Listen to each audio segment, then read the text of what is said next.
Hello बच्चों, कैसे हो? क्या हाल चाल? तो आप सभी लोगों का बहुत बहुत स्वागत है वेदा एकेडमी में। और जैसे कि आप लोग जानते हो कि आप लोग क्लास 9 जेएमबी की तैयारी कर रहे हो, उसके लिए टॉप 20 क्वेश्चन की सीरीज चल रही है। और आप लोगों ने देखा है कि इस सीरीज में हम लोग हर तरह के क्वेश्चन सॉल्व करते हैं, चाहे वो आपका इजी हो या मीडियम से थोड़ा सा अच्छा लेवल हो। ताकि जो बच्चे परेशान होते हैं कि सर मैथ्स में बस आप क्वेश्चन करा दीजिए, चैप्टर वाइज क्वेश्चन बता दीजिए, चैप्टर वाइज सीरीज बता दीजिए। तो इसलिए आपकी चैप्टर वाइज सीरीज चल रही है और हर चैप्टर के टॉप 20 क्वेश्चन है, ताकि आपको पता चल जाए इस तरह के अगर मैं क्वेश्चन कर पा रहा हूं तो एग्जाम में अच्छे से चीजों को कर पाऊंगा। ठीक है, तो चलिएगा स्टार्ट करते हैं। चैप्टर नंबर आपका 9 है, linear equation in one variable. Linear equation one variable को आप वन वेरिएबल की तरह से भी कर सकते हो और लीनियर इक्वेशन टू वेरिएबल की तरह से भी कर सकते हो। वो मैं अभी आपको क्वेश्चंस को दिखा दूंगा, आप समझ जाओगे क्या स्ट्रक्चर उनका होता है। तो कोई नहीं। और अगर आपको ये चाहिए कि आपको पता चल जाए क्लास का पहले कहाँ स्टार्ट होने वाली, कौन सी क्लास किस दिन स्टार्ट होगी, तो आप लोग एक बहुत सिंपल सा काम कर सकते हो बेटा। ये आपका टेलीग्राम चैनल का लिंक है, इसको फॉलो कर लीजिएगा। और कोई भी अगर क्वेरी है तो आप लोग इस नंबर पे कॉल कर सकते हैं। ठीक है, चलिए क्वेश्चन नंबर 1 से हम लोग स्टार्ट करते हैं। The difference between two number is 8 if 2 is added to the greater number the result will be 3 times the smaller. What are the number? दो संख्याओं के बीच का अंतर 8 है। मान लो मैं आपसे कहता हूं, एक बार एकदम स्टेप्स वाइज बताऊंगा। दो संख्याएं हैं आपके पास x, y, और मैंने कहा जो x है वो बड़ा है y से। ठीक है, अब अगर x बड़ा होगा तो x में से ही हम y को घटा सकते हैं, तो ये अंतर दिया है 8। और दूसरा स्टेटमेंट है, यदि बड़ी संख्या में 2 जोड़ दिया जाए तो बड़ी संख्या x में अगर हम 2 जोड़ दें तो परिणाम जो है वो छोटी संख्या का 3 गुना हो जाएगा, यानी छोटी संख्या यानी 3y। परिणाम जो है छोटी संख्या का 3 गुना हो जाएगा, यानी 3y हो जाएगा। ठीक है, तो हमें क्या करना है, संख्याएं बतानी क्या होंगी। देखो, दो तरीके से कर सकते हो। अगर अगर आप इसके हिसाब से जाना चाहते हो, अगर आप ऑप्शन के हिसाब से जाना चाहते हो तो भी आप देख सकते हो। 13 5 8, 5 13, 12 6 और 13 6। 13 में से 6 गया 7, अंतर 8 नहीं होगा। 12 में से 6 गया 6, बचे दो ऑप्शन। अगर ऑप्शन से जाते हो तो बता रहा हूं, सॉल्व भी कर दूंगा, उसकी दिक्कत नहीं है।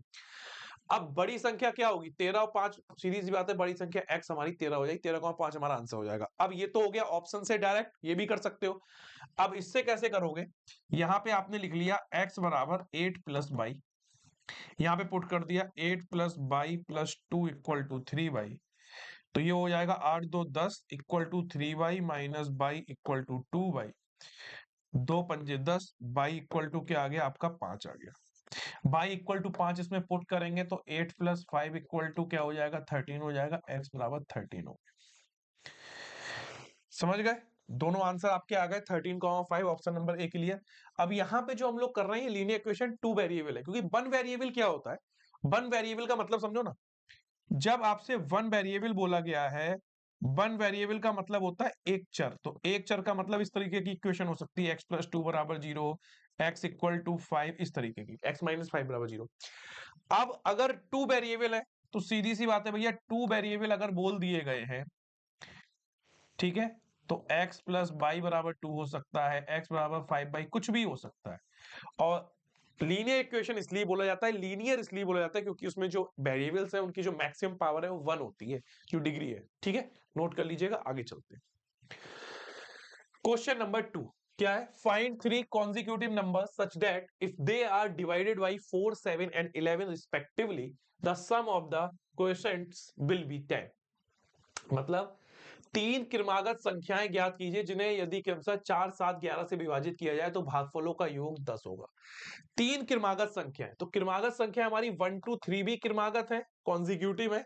And when we are writing 6 7 8, these are also consecutive numbers. Okay, तो हम कैसे माने कि 6 7 8 है या 1 2 3 है या फिर 20, इस तरह के हमारे ऑप्शंस वाली कोई वैल्यू हो सकती है। तो हम एक काम कर सकते हैं, हम उसे ऐसे ले सकते हैं, x comma x+1 comma x+2। इसका मतलब ये होगा कि x की जो भी वैल्यू आएगी, अगर आप x बराबर 10 रखते हो तो आपको वैल्यू मिलेगी 10 11 और 12 कॉन्जिक्यूटिव मिलेगी। तो जब हमें नहीं पता होता है तो हम वेरिएबल को उसी स्ट्रक्चर में एज्यूम करते हैं। ठीक है, तो अगर हम बात करें, यहाँ पे थ्री कॉन्जिक्यूटिव वैल्यू हमने ले ली, x x+1 और x+2। और अगर उन्हें हम क्रमशः यानी रिस्पेक्टिवली डिवाइड करते हैं 4 7 एंड 11 से, यानी x को हम 4 से डिवाइड करें, x+1 को हम 7 से डिवाइड करें, और x+2 को हम अगर 11 से डिवाइड करते हैं, तो इनका जो ये सब जब इन्हें डिवाइड करोगे तो भागफल होगा। उन भागफल का सम क्या कह रहा है? 10। क्या है बेटा? 10 है। ठीक है, अब हम क्या करते हैं, हमें एलसीएम लेना पड़ेगा। अब 4 7 और 11 का एलसीएम क्या होगा? ध्यान से देखो, तो सीधे सीधे ले लो, 4 गुणा 7 गुणा 11। यहाँ पे 4 है तो 11 सत्ते 77x हो जाएगा। प्लस यहाँ पे 7 है तो 11 चौक 44 x प्लस 44 हो जाएगा। यहाँ पे 11 है तो 7 चौक 28 x प्लस 28 दूनी 56 हो जाएगा इक्वल टू 10। x वाले टर्म एक साथ जोड़ो 77 44x और 28x एक साथ जोड़ो। 7 4 11 11 और 8 11 8 19 का 9 हासिल लगा 1 2 1 3 3 4 7 7 7 14 149x प्लस इसको एक साथ जोड़ो 6 4 10 का 0 हासिल लगा 1 5 1 6 4 10 100 ये हो गया। और इधर मल्टीप्लाई कर दो 7 चौक 28 गुणा 110।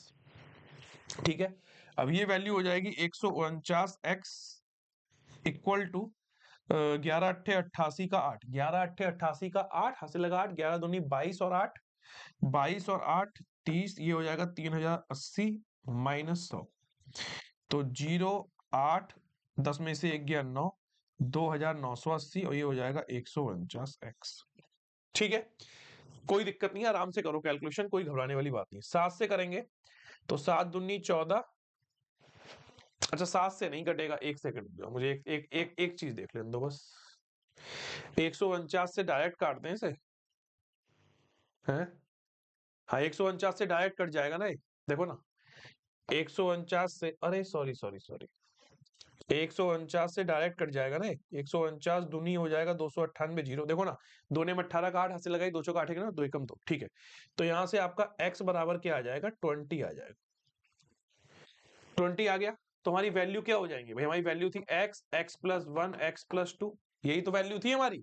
आ गया आंसर, x बराबर 20 है तो 20 21 22 ये आपका आ जाएगा। ऑप्शन नंबर ए आपका क्लियर। हमें क्रमागत संख्याएं तो बतानी थी, कॉन्जिक्यूटिव नंबर्स बताने थे, बता दिया, ऐसे ही करोगे। ठीक है, next question number 3। In a bag 1/5 of the balls are black, 1/3 are red, there are 15 dozen green walls and 30 blue walls. What is the number of black walls and red walls in the bag? एक थैले में 5वां भाग गेंद काली गेंदें हैं, 1/3 लाल है, 15 दर्जन हरी गेंदें हैं, 30 नीली गेंदें हैं, तो थैले में काली और लाल गेंदों की संख्या क्या है? अगर मान लो मैं आपसे ये कहूं कि थैले में कुल गेंदें, समझो बात, अगर मैं आपसे ये कह दूं कि जो बैग है, थैला है, उस थैले में अगर मैं आपसे ये बोलूं जो कुल गेंद है वो x के बराबर है, तो जितनी भी गेंदें आपको दे रखी है उनका सबका सब में किसके बराबर होगा, x के बराबर होगा।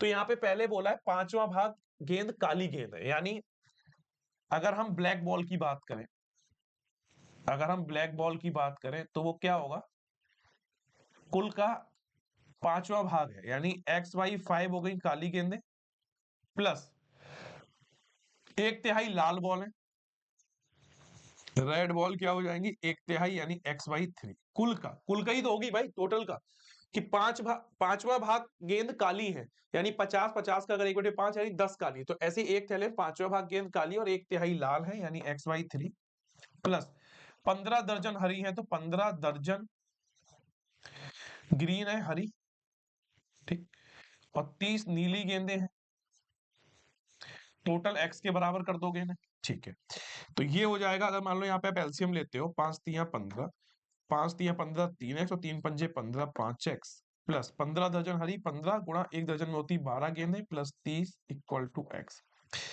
तो इसको एक तरफ कर लो, 15 दूनी 30 का 0 हासिल करते हैं, 15 का 15 3 18 180 plus 30 equal to x minus 5 3 8x बटे 15। ठीक, 180 और 3 210, यहाँ एलसीएम लोगे 15 तो ये हो जाएगा 15x माइनस 8x।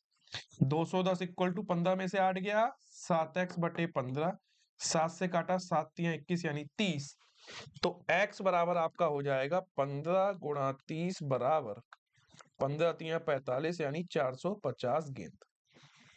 अब हम x बराबर 450 कर दें, बट हम इसे आंसर नहीं कह सकते, हम इसे आंसर नहीं कह सकते, क्योंकि अगर आपसे पूछा जाता what is the total wall, मतलब टोटल वॉल कितनी है, मतलब हाउ मेनी टोटल बॉल्स, अगर ये पूछा जाता तो आप बोलते सीधे क्या बेटा x बराबर 450, बट यहां पे पूछा गया है काली और लाल गेंदें, तो ब्लैक बॉल कितनी है और रेड बॉल कितनी है, देखो ध्यान से, अगर ब्लैक बॉल की बात करोगे x/5 तो 450 अपॉन 5 यानी 5 नेम 45 90 आपकी कौन सी है ब्लैक बॉल। ठीक है, रेड बॉल की बात करा जाए x/3 यानी 450/3 150, ये 150 क्या हो गई आपकी रेड बॉल हो गई। तो इसका मतलब ये हमारे आंसर होंगे 150 और 90। किसी में ऑप्शन दिख रहा है? ना इसमें है, ना इसमें है, ना इसमें है। ऑप्शन नंबर बी आपका क्लियर। लीनियर इक्वेशन भी है, वन वेरिएबल भी है, वेरिएबल ले रहे हैं, इक्वेशन जनरेट कर रहे हैं, कैलकुलेशन कर रहे हैं, फाइनल आंसर तक पहुंच रहे हैं। इसी में वैल्यू बढ़ाते चले जाओ, लेवल टफ करते चले जाओ, कैलकुलेशन बढ़ाते चले जाओ। ठीक, next question number 4। The sum of the ages of A and B is 30 year, 5 year, hence A will be the 3 times as old as B. What is their present age? A और B की आयु का योग 30 वर्ष है। तो A और B की आयु का योग 30 वर्ष है, तो हम इसको सीधे सीधे A की आयु A और B की आयु B ले लेते हैं, और योग कितना है 30 वर्ष बाद। 5 वर्ष बाद A की आयु। अब देखो 5 ईयर लेटर यानी 5 वर्ष बाद में आप क्या करोगे, A+5 हो जाएगा और इधर इक्वेशन में B+5 हो जाएगा। लेकिन अब स्टेटमेंट क्या कह रहा है, ए की आयु जो है वो बी की आयु की 3 गुनी हो जाएगी, 3 गुनी हो गई तो उनकी वर्तमान। तो ये आपका बन गया A+5 बराबर 3B प्लस 5×3=15। तो इसको हम लिख सकते हैं A-3B, और 15 में से 5 गया, कितना बचा 10। तो ये तो आ गया आपका A-3B = 10, और ये ऊपर वाला क्या है A+B = 30। अगर हम इसे सब्ट्रैक्ट करेंगे, ये माइनस और ये माइनस, तो यहाँ पे ए और ए कैंसिल आउट हो जाएगा। अगर मान लो आप बोल देते हो ये इक्वेशन 1, सॉरी, अगर आप ये बोल देते हो ये इक्वेशन 1 है, ये इक्वेशन 2 है, तो हम यहाँ पे लिख देते हैं सीधे सीधे इक्वेशन 2 - 1। ठीक है, कोई बहुत बड़ा काम नहीं है। अब माइनस माइनस क्या होगा 4B, और ये हो जाएगा 30 में से 10 गया माइनस का 20, तो माइनस से माइनस कट गया, 4 से काटा, 4×5 = 20। बी की वैल्यू आ गई 5, और यहां से a बराबर हो जाएगा 30 - b, तो 30 - 5 बराबर 25। a की वैल्यू 25 ईयर, b की वैल्यू 5 है। कोई ऑप्शन? ऑप्शन नंबर सी आपका क्लियर आंसर, क्योंकि उनकी वर्तमान आयु क्या है, तो आपने a की वर्तमान आयु a ले ली है और b की वर्तमान आयु b ले ली है। कुछ एक्स वाई मानने की जरूरत नहीं, डायरेक्ट कर दो। दिक्कत क्या है भैया, वेरिएबल जब आप लेते हो तो वेरिएबल की डेफिनेशन क्या है कि वेरिएबल्स की जो वैल्यू है कभी भी चेंज हो सकती है, नेवर फिक्स, और उन्हें स्मॉल लेटर्स और कैपिटल लेटर से आप जनरेट कर सकते हो, शो कर सकते हो, रिप्रेजेंट कर सकते हो, खत्म काम। ठीक है, ऑप्शन नंबर सी आपका clear answer. Next, two person A and B start walking opposite direction at 8 a.m. from the places which are 27 kilometer apart. Both of them meet at 11 a.m. If A speed is, ठीक है, if A speed is 3 km/h more than that of the B, find their respective speed.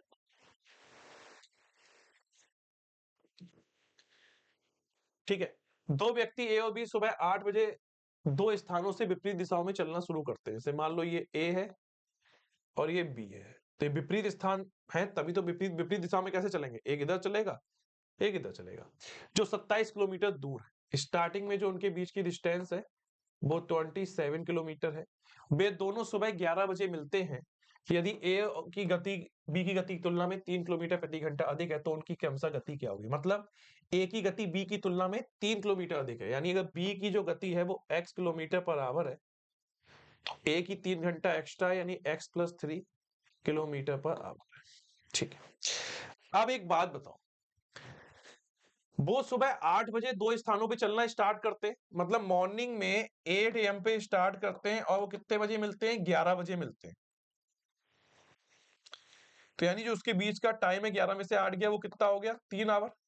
कितना हो गया 3 our, 3 hour. अगर हम speed equal to distance upon time से चलें और हमें स्पीड निकालनी है, तो डिस्टेंस इक्वल टू हो जाएगा स्पीड इंटू टाइम।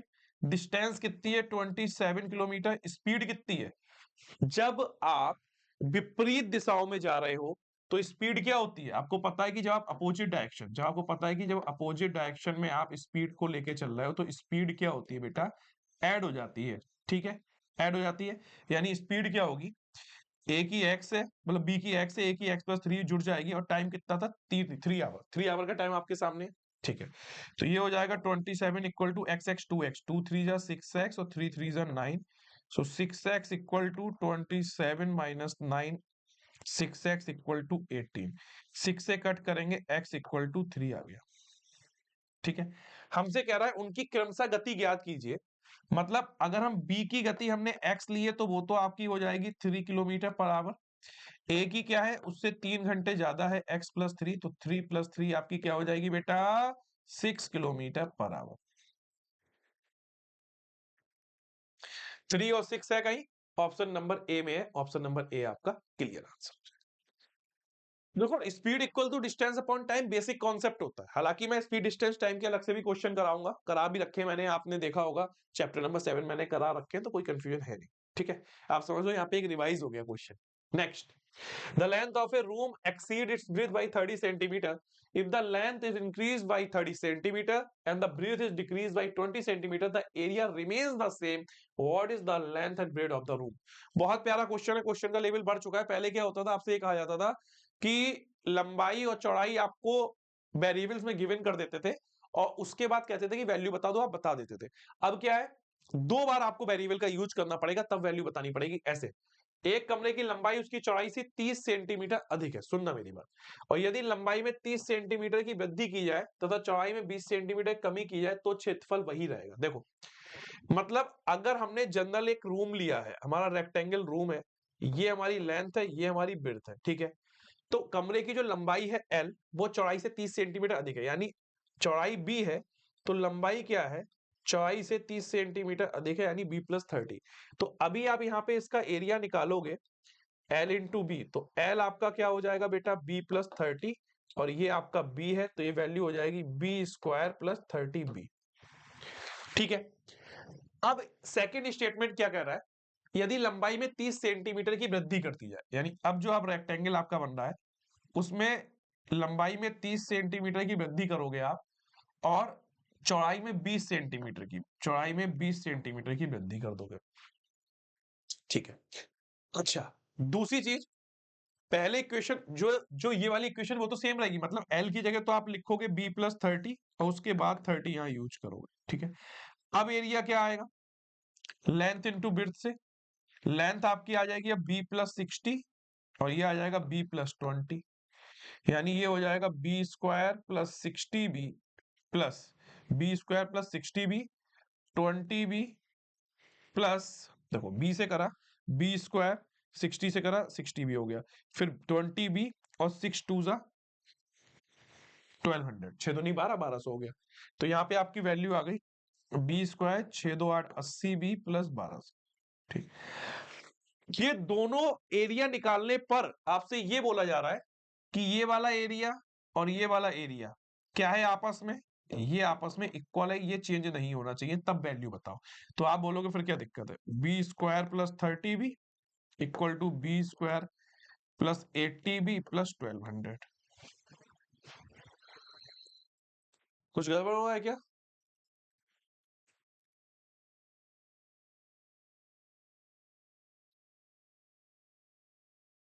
अच्छा, चौड़ाई में 20 सेंटीमीटर की कमी करी है, वही मैं देख रहा था ना, कुछ तो गड़बड़ हो रहा है। चौड़ाई में 20 सेंटीमीटर की कमी करी जाए, चौड़ाई में 20 सेंटीमीटर की कमी करी जाए, मतलब ये होगा कि लेंथ इंटू विड्थ में अगर आप ध्यान से देखोगे तो लेंथ तो आपकी हो जाएगी बी प्लस 60 और जो चौड़ाई बी थी उसमें 20 की कमी की जाए, तो ये हो जाएगा B square minus 20 B plus 60 B minus 1200, तो B square plus 40 B minus 1200। कोई दिक्कत नहीं है, एरिया दोनों आपके इक्वल है, ये बोला गया है, तो B square plus 30 B equal to B square plus 40 B minus 1200। B square से बी स्क्वायर गया, 1200 को इधर भेजो और 30 बी को इधर सब्ट्रैक्ट करो, कोई दिक्कत नहीं है ना। ठीक है, तो 1200,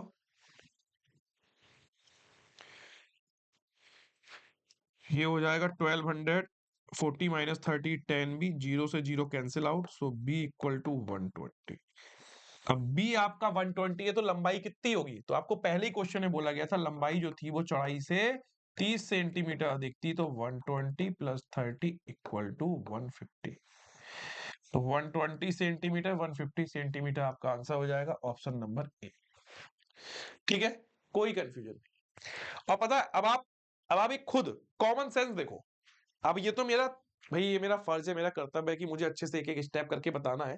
कॉमन सेंस देखो ना कि लंबाई चौड़ाई से 30 सेंटीमीटर अधिक है, तो क्या यहाँ 30 का अंतर दिख रहा है? नहीं, गलत हो गया। यहाँ पे 30 का अंतर दिख रहा है? नहीं, गलत हो गया। यहाँ पे 30 का अंतर दिख रहा है? नहीं दिखना, गलत। आप ऐसे भी उड़ा सकते थे, लेकिन बस वही बात है, अगर मान लो यहाँ पे 130 और 160 होता, यहाँ पे 140 170 होता, तो 30 का अंतर होता, तो अब आपको निकालना पड़ता। तो मैं ये मान के चल रहा हूँ कि मान लो ऑप्शन सेम दिए हो, सेम इन द सेंस कि डिफरेंस उनका सेम हो, जैसे 120 150 में 30 का डिफरेंस है, 140 170 में 30 का डिफरेंस है, तो फिर आपको निकालना पड़ता ना, तो इसलिए मैंने वो स्टेप्स निकाल के दिखाया। Next, one number exceeds another by 5, their sum is 29, what are the numbers?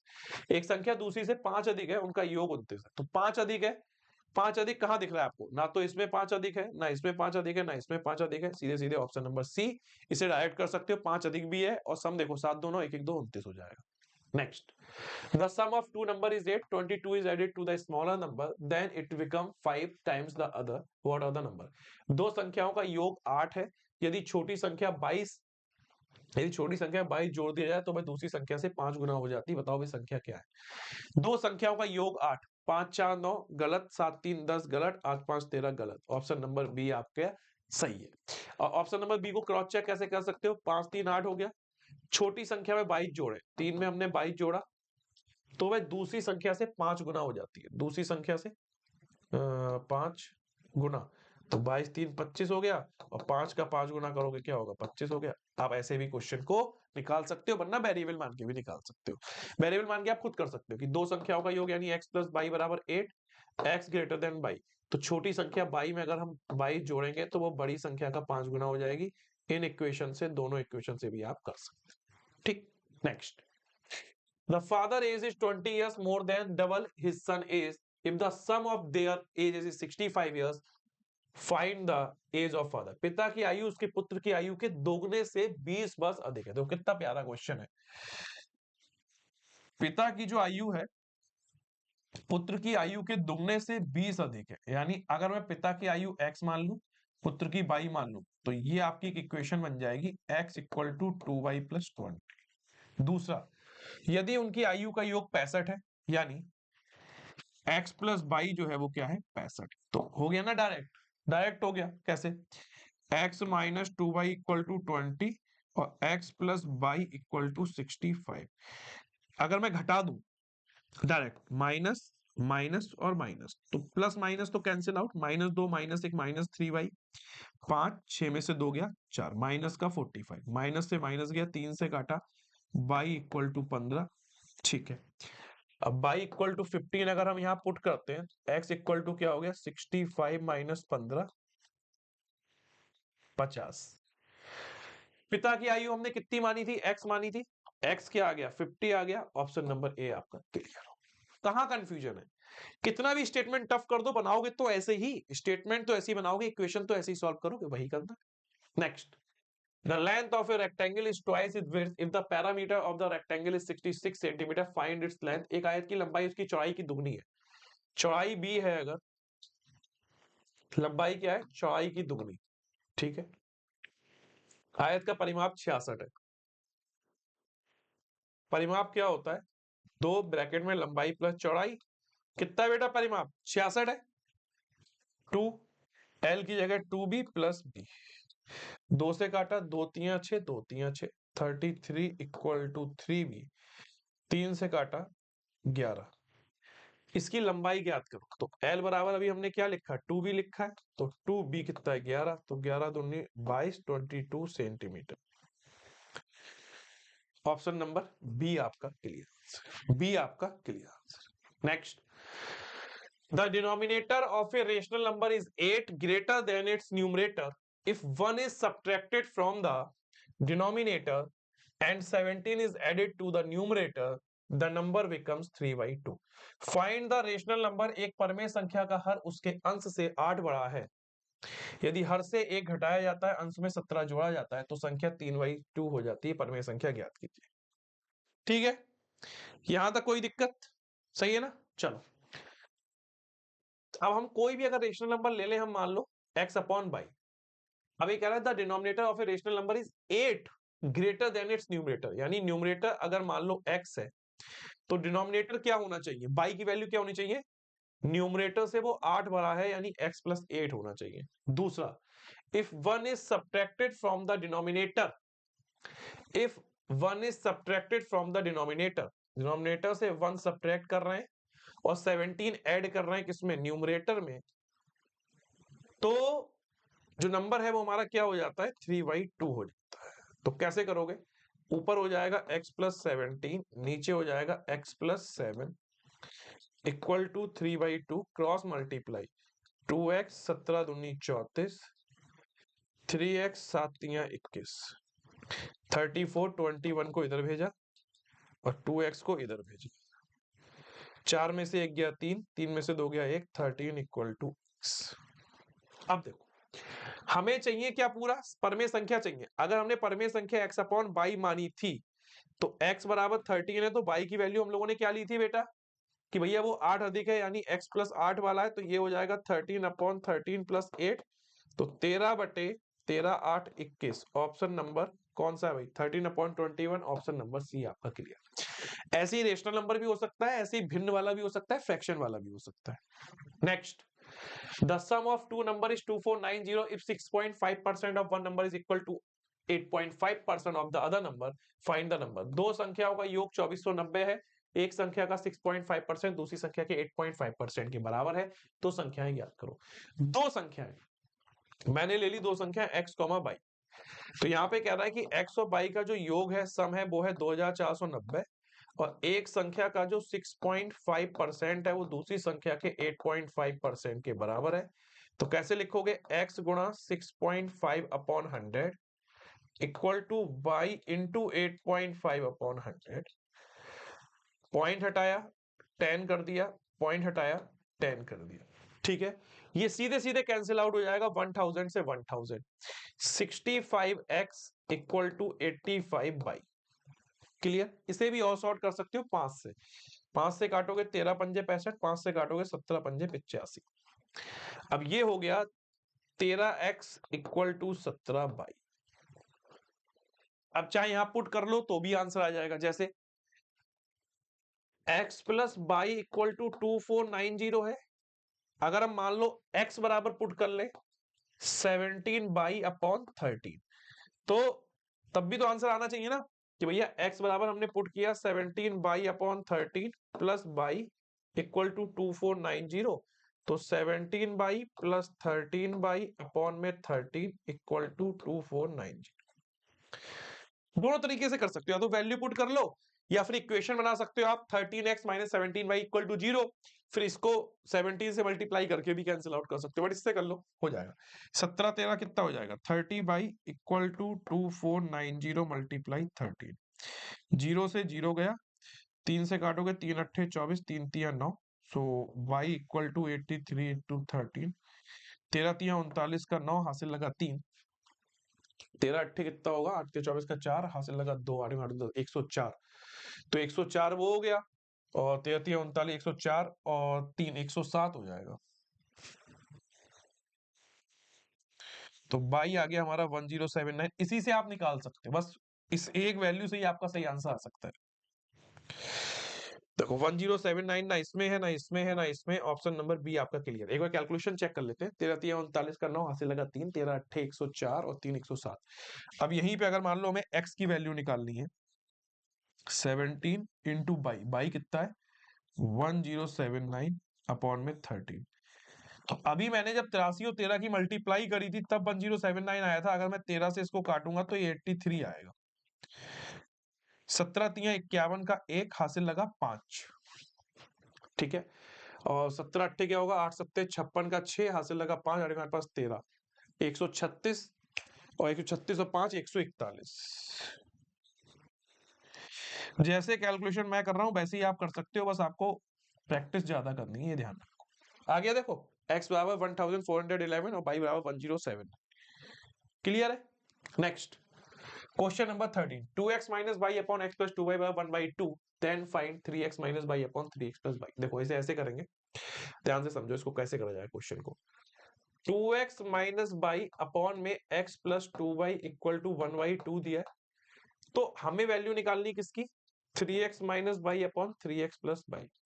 तो इसमें सबसे आसान तरीका ये होता है कि x अपॉन y की वैल्यू निकाल लो, क्योंकि जब आप इसकी वैल्यू निकाल रहे होगे तो आपने मान लो y कॉमन लिया तो ये हो जाएगा 3x अपॉन y माइनस 1, और यहाँ से आपने y कॉमन लिया तो ये हो जाएगा 3x अपॉन y प्लस 1। तो y से y कट गया, यानी ये बचेगा 3 ब्रैकेट में x अपॉन y माइनस 1, और ये बचेगा 3 ब्रैकेट में x अपॉन y प्लस 1। अब आपको x अपॉन y की वैल्यू चाहिए, तो firstly we will do cross multiplication. तो 2 2 जा 4x minus 2y equal to x plus 2y। x को इधर भेजो 4x माइनस x, और 2y को इधर भेजो तो 2y plus 2y।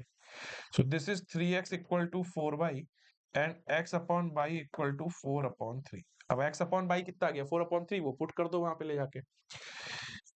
3x upon y की value 4 upon 3 minus 1, 3 multiply 4/3 plus 1। 3 से 3 गया, 4 माइनस 1 3, 4 प्लस 1 5। 3 अपॉन 5 आपका आंसर आ जाएगा, ऑप्शन नंबर बी।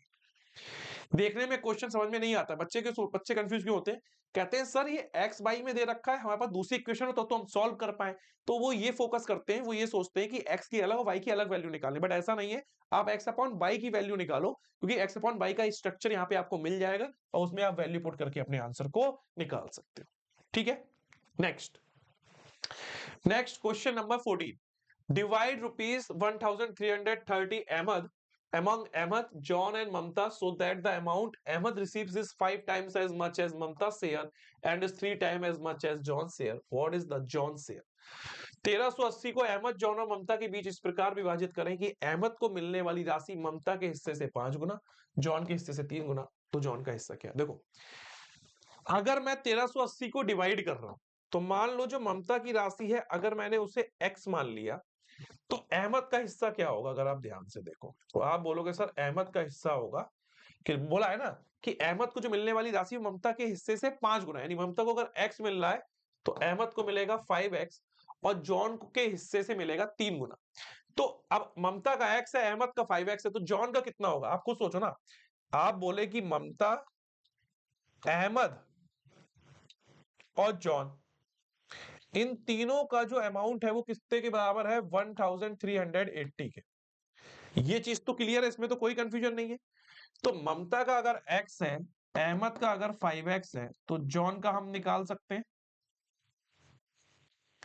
तो जॉन का यहां पे आ जाएगा 1380 माइनस 6x।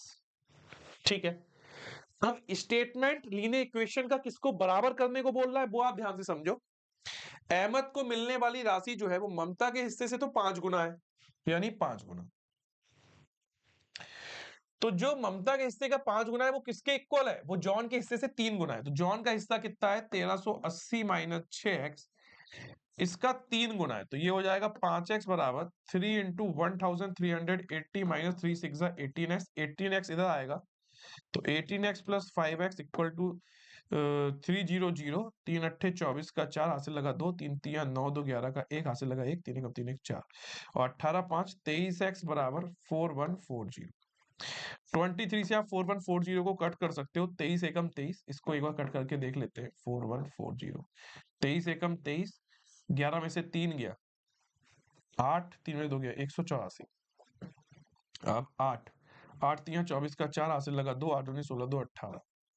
ये जीरो जो है यहाँ जीरो आ जाएगा, मतलब 23 से जब 414 को काट रहे हो तो 23 18 414, और ये आ जाएगा 180, यानी x की वैल्यू आ गई 180। अब हमसे क्या निकालने को कह रहा है, पहले वो देखो। हमसे क्या निकालने को पूछा? हमसे पूछा जॉन का हिस्सा क्या है। क्या पूछा? जॉन का हिस्सा। तो मेरा बेटा, मेरा मुन्ना, जॉन का अगर मुझे जॉन का शेयर निकालना है, शेयर ऑफ जॉन, तो जॉन का हिस्सा क्या है?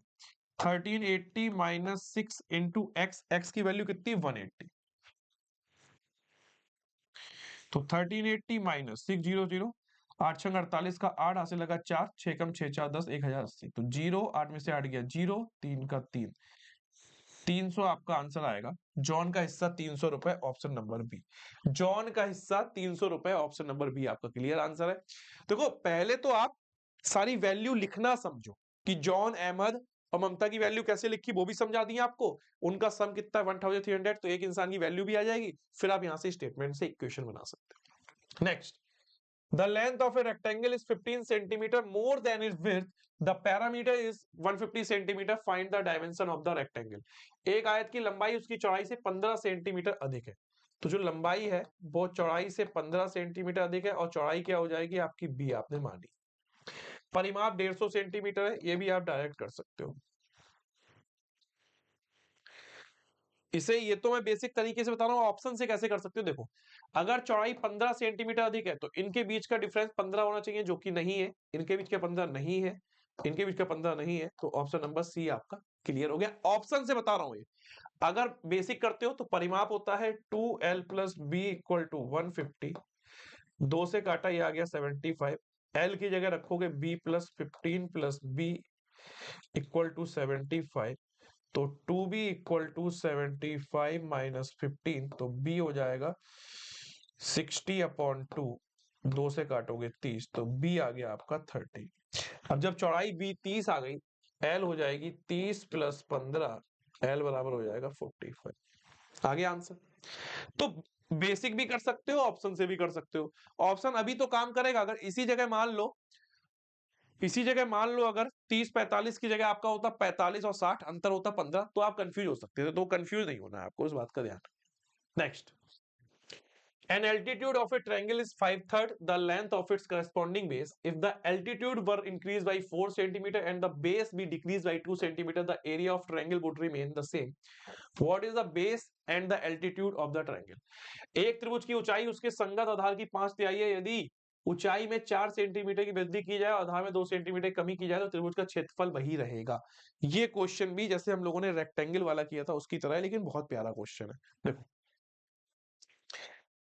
अगर त्रिभुज को हम देखें, त्रिभुज का ये बेस बी है और ये त्रिभुज की ऊंचाई h है, इसमें कोई कंफ्यूजन नहीं है। ये कह रहा है कि एक त्रिभुज की जो ऊंचाई है उसके संगत आधार की जो लंबाई है b उसकी 5/3 है।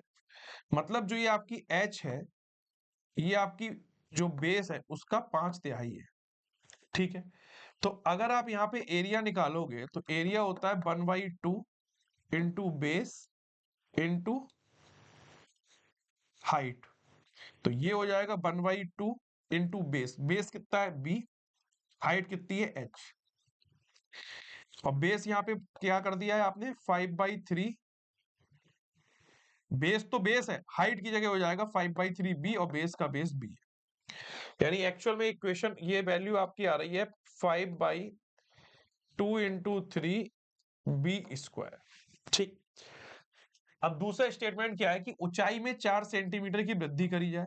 ध्यान से समझना, जो हाइट है उसमें 4 सेंटीमीटर की वृद्धि करी जाए और जो आधार है उसमें 2 सेंटीमीटर की कमी करी जाए, b-2, तब एरिया क्या होगा।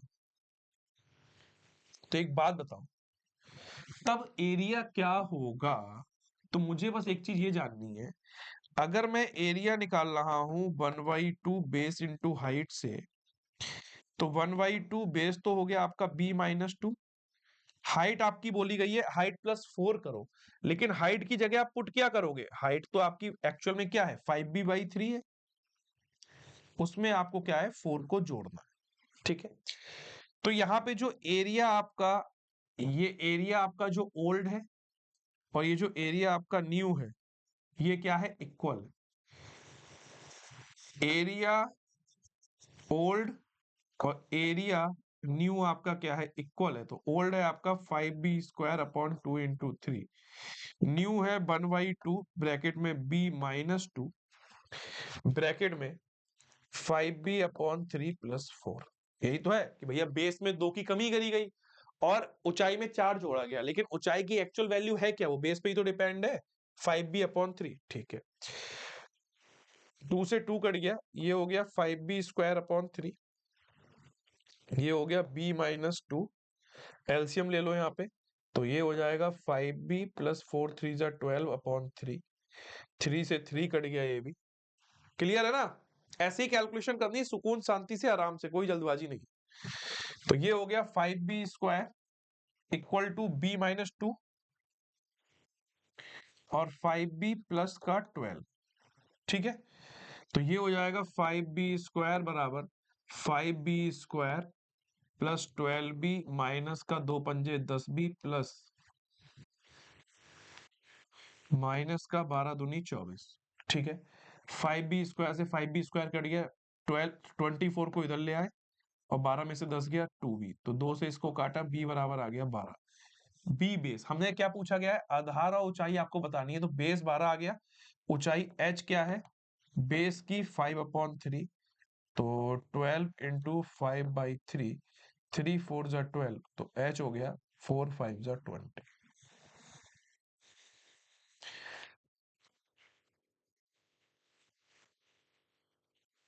अब देख लो आप, 12 और 20 है कहीं ना, ये है, ऑप्शन नंबर बी है, क्लियर, ऑप्शन नंबर बी। अब आप खुद समझ रहे होगे ना क्वेश्चन कितने इंपॉर्टेंट है, क्वेश्चन कितने अच्छे हैं, वैल्यू खुद चेंज कर रहे हो, लेवल लगा रहे हो, ये सब चीजें करनी है। Next, the parameter of A triangle measuring 49 centimeter, the one side 7 centimeter, the longer than the other 5 centimeter, shorter than the third, what is the length of a smaller side। देखो, एक त्रिभुज का परिमाप 49 सेंटीमीटर है, तो सबसे पहली चीज, त्रिभुज का परिमाप आपको 49 सेंटीमीटर दिया है, मतलब जो तीनों साइड होंगी a प्लस बी प्लस सी, उसका सम 49 दिया है।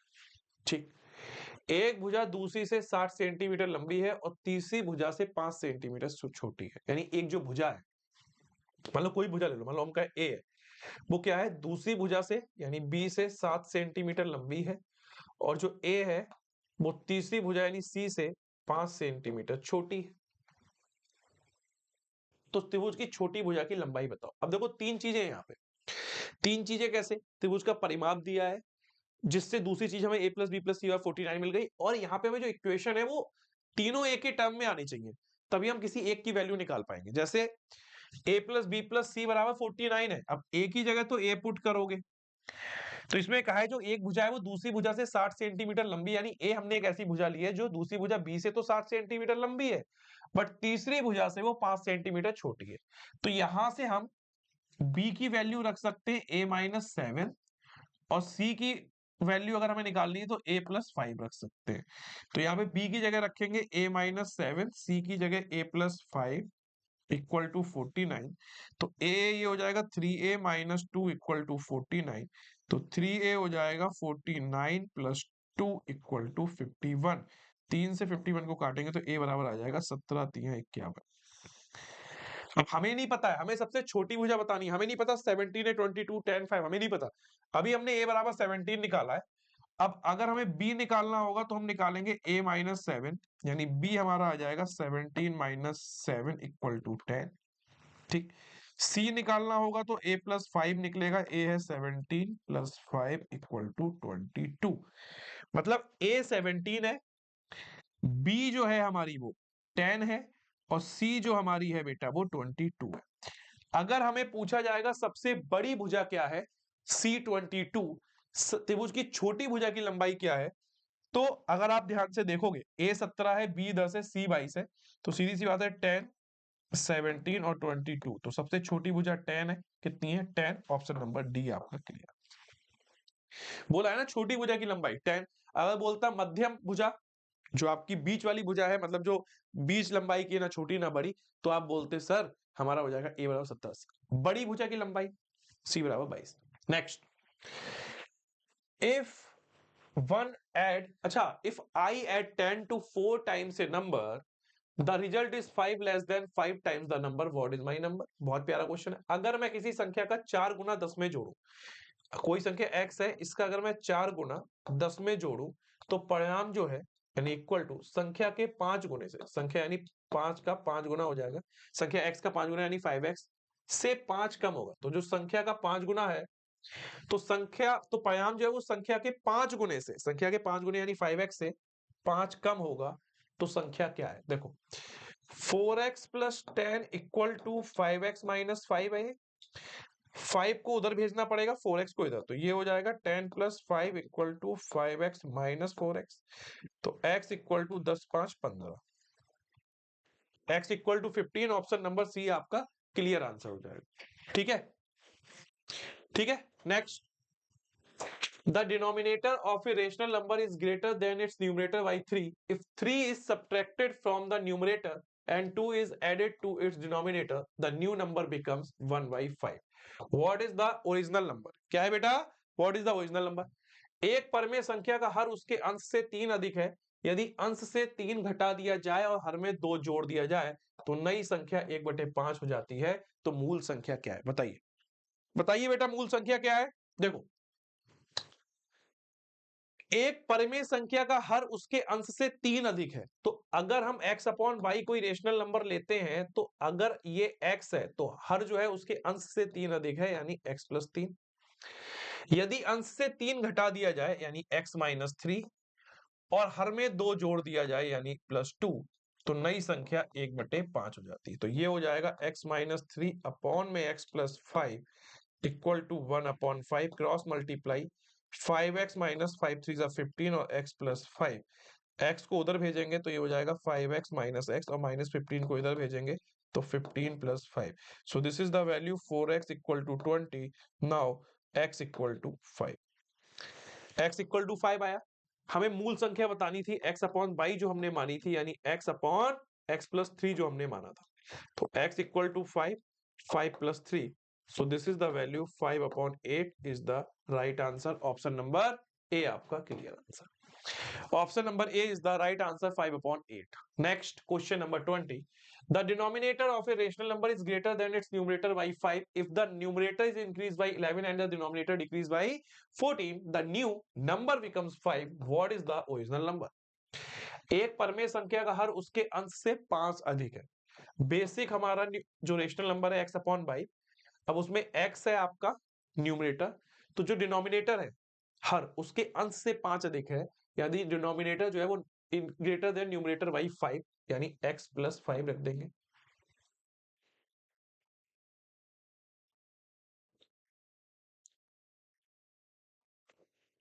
क्या रख देंगे?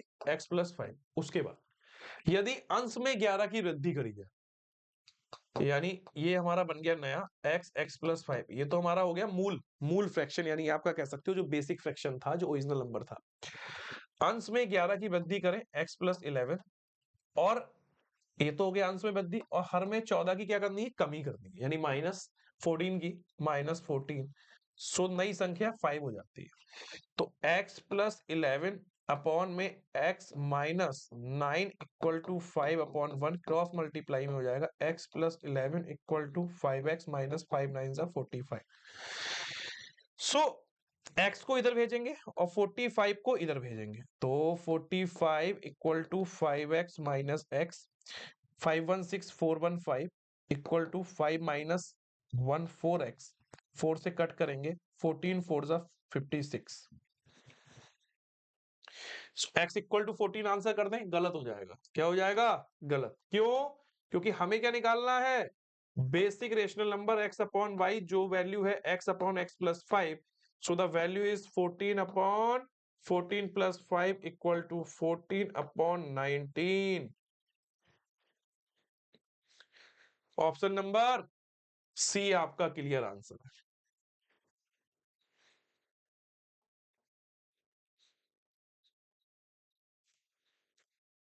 ठीक है, नेक्स्ट।